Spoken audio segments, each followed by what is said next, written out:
2 साल से बीजेपी की सारी एजेंसीज कई रेड मार चुकी हैं, कई लोगों को गिरफ्तार कर चुकी हैं, लेकिन अभी तक एक भी पैसे का हेरफेर कहीं नहीं मिला।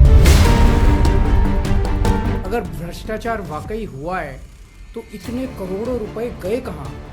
क्या सारा पैसा हवा में गायब हो गया? सच्चाई ये है कि किसी तरह का कोई भ्रष्टाचार हुआ ही नहीं।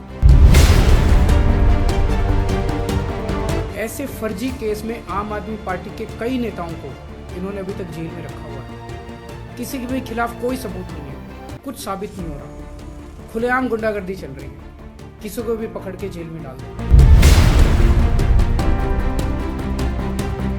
अब बीजेपी मुझे गिरफ्तार करना चाहती है। मेरी सबसे बड़ी संपत्ति, मेरी सबसे बड़ी ताकत मेरी ईमानदारी है।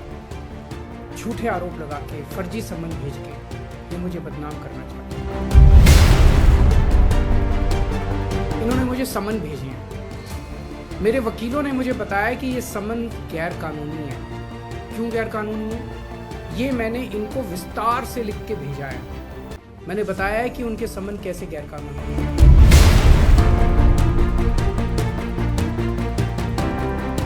लेकिन उन्होंने मेरी एक भी बात का जवाब नहीं दिया। इसका मतलब उनके पास मेरी बातों का जवाब नहीं है।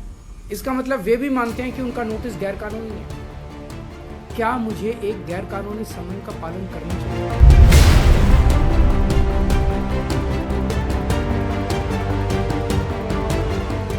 अगर कानूनी रूप से सही समन आएगा तो मैं पूरा सहयोग करूंगा।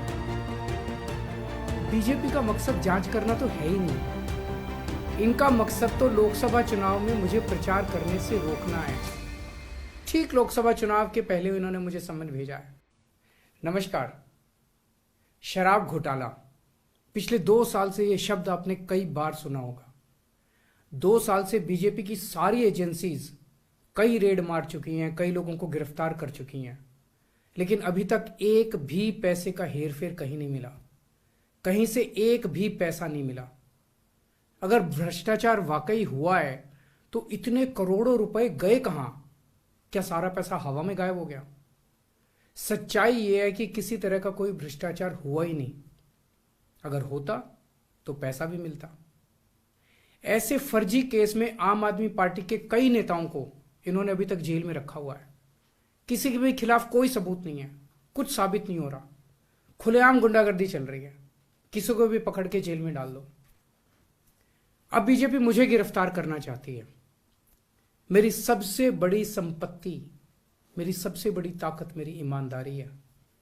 झूठे आरोप लगा के, फर्जी समन भेज के ये मुझे बदनाम करना चाहते हैं, मेरी ईमानदारी पे चोट करना चाहते हैं। इन्होंने मुझे समन भेजे हैं। मेरे वकीलों ने मुझे बताया कि ये समन गैर कानूनी है। क्यों गैर कानूनी है? ये मैंने इनको विस्तार से लिख के भेजा है। मैंने बताया है कि उनके समन कैसे गैर कानूनी है, लेकिन उन्होंने मेरी एक भी बात का जवाब नहीं दिया। इसका मतलब उनके पास मेरी बातों का जवाब नहीं है। इसका मतलब वे भी मानते हैं कि उनका नोटिस गैर कानूनी है। क्या मुझे एक गैर कानूनी समन का पालन करना चाहिए? अगर कानूनी रूप से सही समन आएगा तो मैं पूरा सहयोग करूंगा।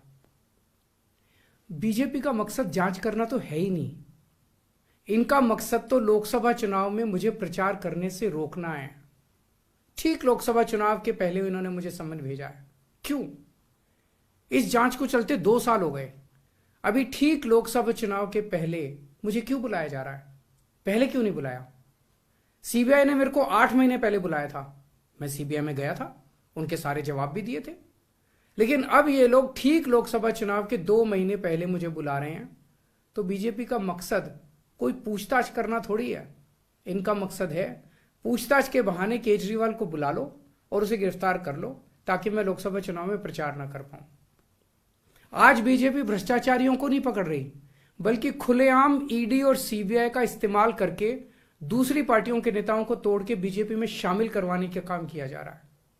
एक नहीं, 2 नहीं, कितने उदाहरण हैं जहां किसी पार्टी के नेता के खिलाफ ईडीआई सीबीआई के मामले चल रहे थे या उन पे गंभीर आरोप लगे हुए थे।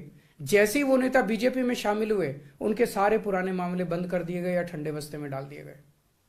तो जो इनकी पार्टी ज्वाइन कर लेता है उसके सारे मामले रफा दफा कर दिए जाते हैं। जो इनकी पार्टी में नहीं जाता वो जेल जाता है।